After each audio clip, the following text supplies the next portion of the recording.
సీతాపయణం teaser లాంచ్కి వచ్చిన మన మాధ్యమ మిత్రులందరికీ, సుకుమార్ గారికి, ఉపేంద్ర గారికి, వేదికపై ఉన్న మై హోల్ టీమ్ అందరికీ, ఇక్కడ వచ్చిన ఫ్యాన్స్కి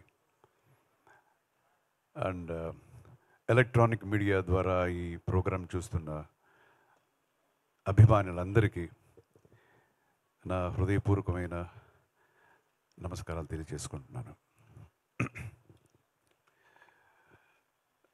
నాకు చాలా నచ్చిన ఇద్దరు directors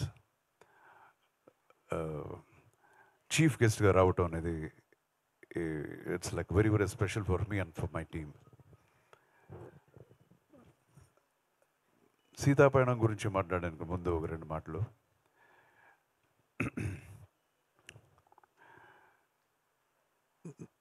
it's been like some 15 years ముందు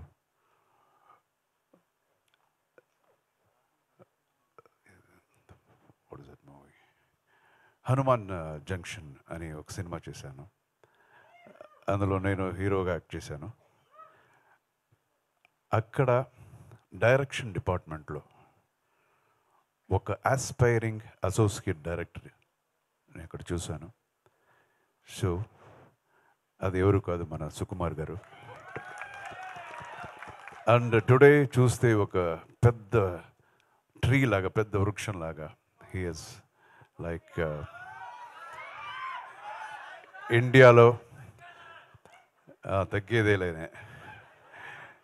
సో ఇండియాలోనే టాప్ 10 డైరెక్టర్స్లో అతను ఒకరిని చెప్పుకోవడం చాలా గర్వంగా ఉంది. సో అతను డైరెక్ట్ చేస్తానంటే ఏ హీరో అయినా డేట్స్ ఇవ్వడానికి రెడీగా ఉంటారు. అండ్ అతను చేసిన ఒక్కొక్క సినిమా కూడా ఒక్కొక్క మైల్ స్టోన్. అందులో నాకు నచ్చింది, చాలా నచ్చింది Rangasthalam and Pushpa. What a presentation! ఒక ఆర్టిస్ట్ని ఎలివేట్ చేయడానికి ఎంత, ఒక నార్మల్ సీన్ కూడా అది ఎంత బాగా ప్రజెంట్ చేయొచ్చు అనేది he he's done and proved. And is a fantabulous director. And thank you so much sir, thanks for coming. And నేను ఇది ఎప్పుడూ మర్చిపోను. సో అండ్ ఇంకొక సినిమా, ఒక కన్నడ సినిమా. ఆ సినిమా నా బ్రదర్ కిషోర్ సర్జా డైరెక్టర్, నేను అందులో హీరో. సో దానికి ఒక మంచి డైలాగ్ రైటర్ కావాలని అప్పుడు చాలా వెతికాము. And then we got a reference. ఒక కుర్రోడు ఉన్నాడు, like very very sharp guy. ఆయన తర్వాత ఆయన పిలిపించాము. సో ఆయన వచ్చినంటే చూస్తే ఒక చిన్న మిథున్ చక్రవర్తిలా ఉన్నాడు ఈ కుర్రోడు అని అనుకున్నాము. సో అతనే మన ఉపేంద్ర గారు.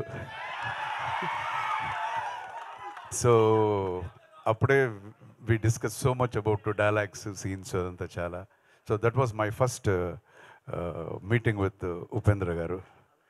అండ్ దెన్ కొన్ని రోజులు అయిన తర్వాత హీ బికెమ్ డైరెక్టర్. టైటిల్ ష్ అని ఒక టైటిల్, ష్ అని ఒక టైటిల్ చూడండి అది.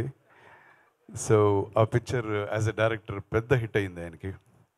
ఆ తర్వాత ఓం అని శివరాజ్ కుమార్ని పెట్టి ఒక సినిమా చేశారు, అది పెద్ద బ్లాక్ బస్టర్. అండ్ దెన్ అతను యాక్టర్ అండ్ డైరెక్టర్ అయిపోయారు. తర్వాత ఏ వచ్చింది, అది పెద్ద బ్లాక్ బస్టర్. ఇంకొక సినిమా టైటిల్ చూస్తే ఇంతే, మీరే అర్థం చేసుకోండి అని చెప్పేశాడు ఆయన.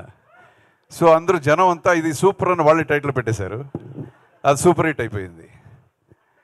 సో ఇప్పుడు కూడా రీసెంట్గా ఒక మూవీ చేశారు, అది ఎలాగ టైటిల్ చెప్పడం అని తెలీదు.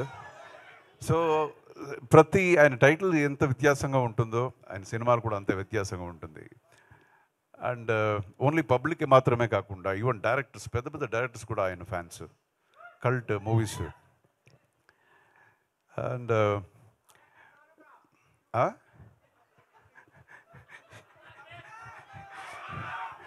సో ప్రతి ఇండస్ట్రీలో ఊరికే కమెంట్ చేసే బ్యాచ్ ఉంటారు కదా. అప్పుడు కూడా కన్నడ ఇండస్ట్రీలో ఈయన్ని చూసి ఏ కమా